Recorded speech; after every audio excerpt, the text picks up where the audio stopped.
I'm your host, Carolyn Solo, LCSW, EMDR therapist, and mom of 3 daughters. Thank you for joining me. Hi, everyone. Welcome to episode 163 of the Future Template Parent Podcast. I'm your host, Dr. Carolyn Solo, LCSW, PhD. Today, I'm going to talk a little bit about pricing, specifically raising your rates, owning your worth, and making a bold pricing move without immediately backpedaling or second-guessing yourself. So, what does this mean? This is actually grounded in something that just happened to me very recently. So about 2 weeks ago, I was on a consultation call for one of my 15-hour intensives. And recently, or past year, 2 years, I can't remember now, I have been charging $6,000 for that. Prior to that, it was $5,000. Prior to that, it was $3,300. And then when I first began, I was just charging $50 an hour over my hourly rate, which at that time was $175, so $225 an hour, which felt huge. And I was doing it hourly. I think my first couple intensives, I did three-hour days. And those were $225 an hour, $675 times 3, somewhere around $2,000, I guess. So that's where I started, right? But yeah, I was on this consultation call and being like, yeah, I'd already been thinking about maybe it was time to increase my rates for a variety of reasons, which I'll get into in a little bit. But we were talking through the client's goals, and I brought up using ketamine-assisted EMDR, because as you guys know from the past few episodes, that's something I've been doing more and more. And she was interested. And so we were talking about pricing, and I basically just came out and said, well, if you want to do the ketamine at $7,000, normally without it, it's $6,000. I just came out and say it. It's not on my website. I hadn't written it down anywhere. I hadn't formally announced it. It wasn't in my paperwork. I just said it.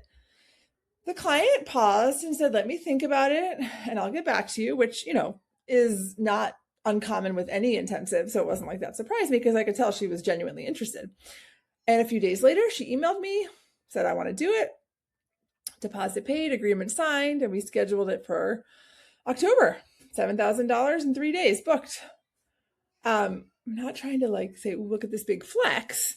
I'm raising it because I want to unpack where I came to just saying that number, why it's fair to the client and to myself.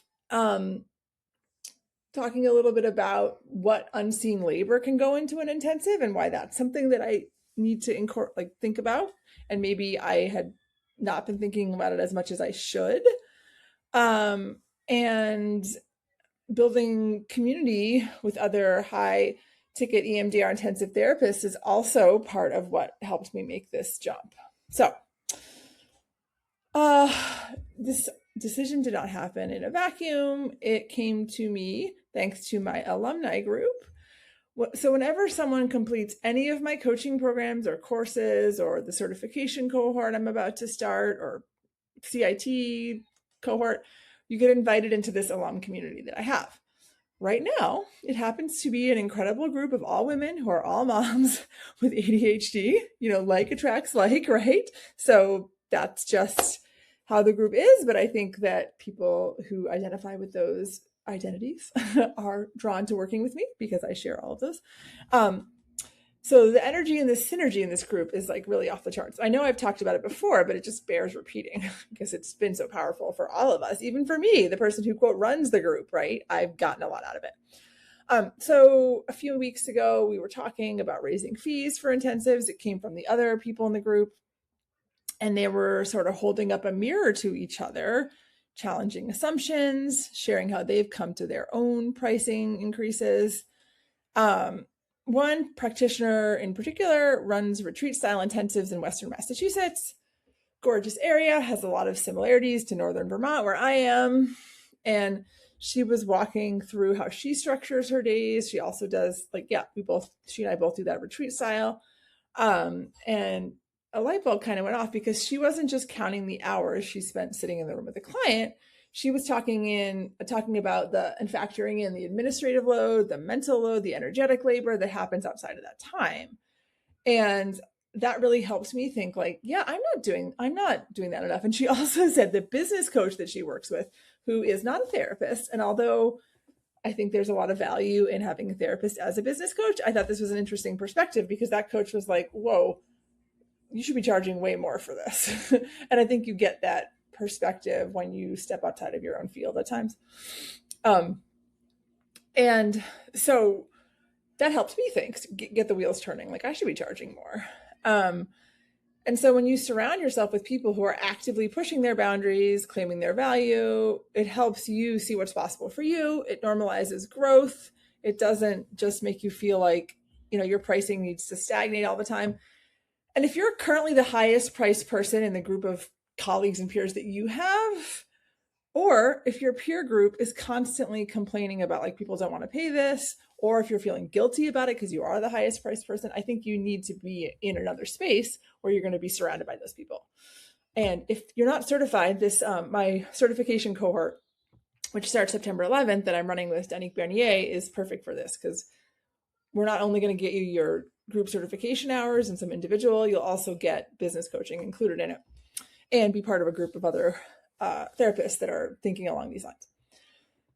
So, okay, thinking a little bit about this unseen labor of an intensive, think about this for yourself. If you run any kind of higher fee service, and even if you're just doing, say, 90-minute sessions, right, think about this for yourself. So when a client books a 15-hour intensive with me, they're not just buying 15 hours of my time. Here's what they are getting, right?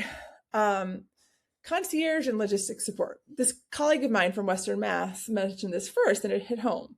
When clients travel to her, we spend real time helping them find lodging, giving them curated recommendations for food, connecting them with local bodywork providers, building itineraries for their downtime. That's not nothing, right? That's high-touch concierge service that people pay for, like a travel agent, born out of years of local knowledge. For me, I also can give them tips on like, oh, this restaurant is great, but you probably want to avoid it on this day because it tends to be really busy, or they usually have specials on that day. Like that's stuff that I've learned just by living here, right? Another thing that's important to take into account is coordinating with other providers. I offer to coordinate with every single provider that my client has, whoever they want me to do, primary care doctor, their other therapists, their psychiatrists, their nutritionists, specialized body workers, whoever it is. I will schedule calls with these people, and they're often about 30 minutes. Sometimes they're a little less, but that's the time that I budget. And I talk to them before and after. Again, well, if the client wants me to, and of course, if the provider is going to get back to me, which is another issue. But I still spend a lot of time scheduling, following up, phone tag, like that adds up. And I would say on average, I talk to at least 2 providers, maybe 3. That adds up, right? And after the intensive wraps up, I write a detailed, comprehensive clinical summary for the client, but also for their treatment team. And that's part of what I will send to them and I'll talk to them about. It's basically like a discharge report, right? But discharge summary, but I really try to make it specific and detailed so that I can not only share it with their providers, but discuss it with them. Of course, this is helpful because these do tend to lead to other referrals down the line. So it's worth it to me, but it's time, right? I customize the workbook every time for every individual client based on their presenting issues. I want to make it relevant. I do it. We have the 90-minute intake, and during the intake, I go through the workbook with them. But part of what I do before I send it to them is like based on what they've told me in the intake, I customize it. That takes time, right? Just the things that I do to make the space where we do this wonderful for them. Of course, I have to rent my office space, right? Which if you're doing all virtual, that's not something you would normally have to factor in. I get personalized snacks for them. I always bring them their coffee order in the morning. I put together like a custom gift bag for every person. Now that's dollars, that's hours of prep time. And that's just the not administrative, but like nuts and bolts kind of labor, right? So that's a big commitment. That's longer than 15 hours, right? I don't know how much if I added it up, I don't know, another 5-10 hours, maybe. I'm not sure, maybe more, right? Okay, so what else? There's another crucial factor, right? My clinical specialty and some liability. I've invested a ton in advanced training over the past several years, right? IFS informed EMDR, ketamine assisted EMDR, intensive courses for me, like so many things. And adding these modalities isn't just about a cool new title on a website, right? It changes the depth of my work. It changes the demands on my practice. That takes hours out of my work week too, when I could be seeing clients as I'm doing these trainings, right? And I do think a little bit about the liability now that I've added ketamine, right? There is a little bit of added liability. I do think that ketamine is very safe, but there's a little bit of additional liability. I had to create a new consent form. I'm communicating with new medical prescribers. So all of that adds up. I'm, writing some specialized documentation. And I think it's vital for me to pay for clinical consultation beyond just the training to be incorporating ketamine. So that's to help me operate at the highest standard of care. I feel like I've been thinking a lot about this too in the context of the Lindsay Clancy trial, which I'm sure most of you know about. It's been feeling especially close to home for me because it literally took place in a town that's not far from where my parents live. That's where the Duxbury, Massachusetts is not far from where my parents live. So it just really hits hard. Plus, I think as practitioners, we've all been seeing the strain that the providers were and are under, the systemic failures. Yes, certainly there were providers who made errors, but like, were they getting the support? Did they have the time and the resources to get the support they needed to provide the care to this person, the training, all that stuff? So I think it's so vital that we have time and space in our calendars to be investing in those things so we can really feel confident about what we're the specialties we say we have. But that costs money and time, and that should be something that is factored into the price, right? So if you're constantly upgrading your skill set to offer deeper and more profound transformation, your pricing has to evolve to reflect that expertise. I'm not saying you can't charge $5,000 or $6,000 from the jump, but certainly as you increase your skill set, you need to be having that be reflected in your pricing. So if you're offering intensives or any high fee offer that has different levels of things that you're involved in, you can think about this. You can think about direct hours, how many hours are you actively sitting with the client, behind the scenes hours, all these things I was talking about, workbooks, notes, follow-up emails, other professionals, the hard expenses that you have, out-of-pocket software, physical materials, room rentals, snacks, consultation, specialization, what advanced certifications, experience, or unique methods are you bringing to the table? Maybe you're a yoga therapist and you bring that. Maybe you do sound baths as part of it, right? To allow you to achieve faster results for clients. When you're doing the math, you probably will be like, whoa, these are a lot of hours. And raising your rate isn't about being greedy. It's about making sure your business is sustainable and that you're not just doing tons of unpaid labor. Okay. So you come up with that number and you're talking on a call to someone. How do you say a higher price out loud without stumbling over it? What used to happen to me, and I see this happen to a lot of people, you state the price, you panic, and then you start over explaining. Well, 7,000, that includes snacks, and I write a report, and here's the payment structure and everything. That does not help people. Let them ask you questions after. Don't start offering that information. When I stated $7,000 to this recent client, I didn't defend the price. I wasn't pitching it. I stated what it included. I mentioned that the ketamine part was that extra $1,000, gave the number, and then I shut up. Confidence is not about being pushy, right? It's about believing in the value of what you've built. When you present your work with calm certainty, the client feels safe. They're like, this person knows what they're doing. They hold strong boundaries. They believe in the value of this investment, right?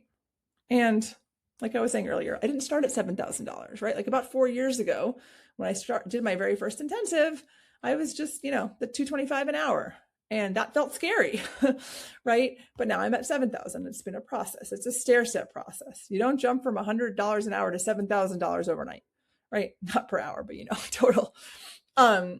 You just need to make sure that you are evaluating your pricing and that you're stepping it up when you really need to. And I think there are times when we do need to, like not every week. And I don't think any of you would do that, but like this was obviously something that I had thought about, didn't come out of nowhere. And I've obviously processed it some since then and feel good about the decision. And the person said yes. So they feel comfortable with it. Also, I won't go into too much detail, but this is not someone who is rolling in dough. Okay. But this is someone who needs this. This is an investment they're making. And when I know how much they're investing and how much it means to them, you can be damn sure I show up really ready to deliver what I say I want to deliver. And that's why I do all this training, and that's why I create this experience for them, right? So the bottom line is your pricing doesn't have to look like anyone else's. It doesn't need to match what the clinic down the street is doing. It doesn't need to fit into a box, but it needs to sustain you, honor your work and your invisible labor, and reflect what you offer. Like I said, my certification cohort is starting September 11th. If you want to get certified and learn some of these skills, if you want to learn more about it, you can just DM me on Instagram, send me an email. And just remember that when you do any of these groups, including the cohort, any coaching program, any course I do, you get access to my alumni network. You'll get to sit in the room with clinicians and coaches who are doing this kind of work, raising their rates, challenging each other, lifting each other up. Link is in the show notes to sign up for the September 11th cohort. I will also mention that everyone who does any coaching with me or anything, you get 2 months free access to the alumni group to start. We meet twice a month for an hour. We have a message board that's active. There are special trainings I do that are only available to alum members. So yeah, thanks for spending this time with me today. Do your unseen labor audit like I was talking about and help you and reflect on what you really should be charging. All right, thanks everyone. I'll see you in the next episode.